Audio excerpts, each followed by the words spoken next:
अरे बिंदु, आज घर में बहुत काम है। आज तुझे स्कूल जाने की जरूरत नहीं है। लेकिन दादी, आज तो स्कूल में मेरा टेस्ट है।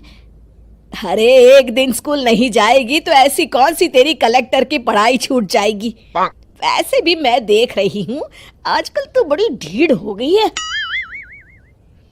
अपनी दादी की बातें सुनकर बिंदु नाराज हो जाती है। तभी उसकी माँ कहती है, अरे बिंदु, इतनी छोटी बात पे मुंह फुलाने की क्या जरूरत है। दादी बिल्कुल सही कह रही हैं। लड़कियों को तो घर के काम काज सीखना चाहिए। अरे बहू, रमेश के लाड़ प्यार ने इसे बिगाड़ रखा है। कम से कम तू तो मेरी बात समझती है। अच्छा, मेरी पूजा का समय हो गया है, मैं पूजा करने जा रही हूँ। इतना कहकर रमेश की माँ वहां से चली जाती है। इस तरह बिंदु की दादी और माँ दोनों अक्सर उसे घर के कामों में ही उलझा कर रखते थे। कुछ दिनों के बाद राजू और बिंदु के 10वीं के रिजल्ट्स आते हैं। दोनों बच्चे दादी को अपना अपना रिपोर्ट कार्ड दिखाते हैं। शाबाश मेरे लाल, तू तो बड़े अच्छे नंबरों से पास हुआ है। तभी बिंदु कहती है, दादी, मैं भी अच्छे नंबरों से पास हुई हूँ। रमेश की माँ बिंदु को अनदेखा करते हुए कहती है, हाँ हाँ ठीक है, अभी यहाँ खड़ी क्या कर रही है, सुन लिया मैंने। जाकर मेरे लिए चाय बना कर लिया। बिंदु उदास होकर चाय बनाने किचन में चली जाती है। तभी राजू कहता है, दादी, मैं क्रिकेट के कोचिंग सेंटर में एडमिशन लेना चाहता हूँ। अरे वाह राजू बेटा, ये तो तूने बड़ी अच्छी बात कही। तू कल ही अपना एडमिशन करा ले, जितनी भी फीस होगी मैं दे दूंगी। अरे एक दिन मेरा पोता विराट कोहली बनेगा। इस तरह अक्सर रमेश की माँ अपनी पोती बिंदु के साथ दुर्व्यवहार करती थी।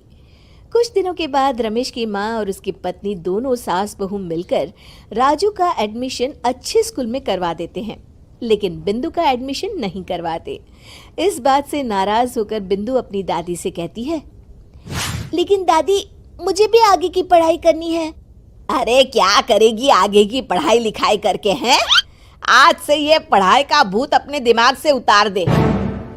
इतना कहकर रमेश की माँ वहां से चली जाती है। उस दिन के बाद से बिंदु की पढ़ाई हमेशा के लिए छूट जाती है और उसकी दादी उससे घर के सारे काम करवाना शुरू कर देती है। इस तरह उसका सारा दिन घर के कामों में ही बीत जाता था। कुछ दिन बीत जाते हैं और एक दिन रमेश छुट्टियों पर घर आता है। बिंदु को घर के काम करते हुए देख उससे कहता है, अरे बिंदु बेटा, तुम स्कूल नहीं गई? पिताजी, दादी ने मेरा एडमिशन कराने से मना कर दिया है। वे कहती हैं घर पे रहकर घर के काम करना सीख। अपनी माँ का ये बर्ताव देख रमेश को बहुत गुस्सा आता है और वो अपनी माँ से कहता है, माँ, ये तुमने क्या किया? आगे की पढ़ाई के लिए स्कूल में बिंदु का एडमिशन क्यों नहीं करवाया?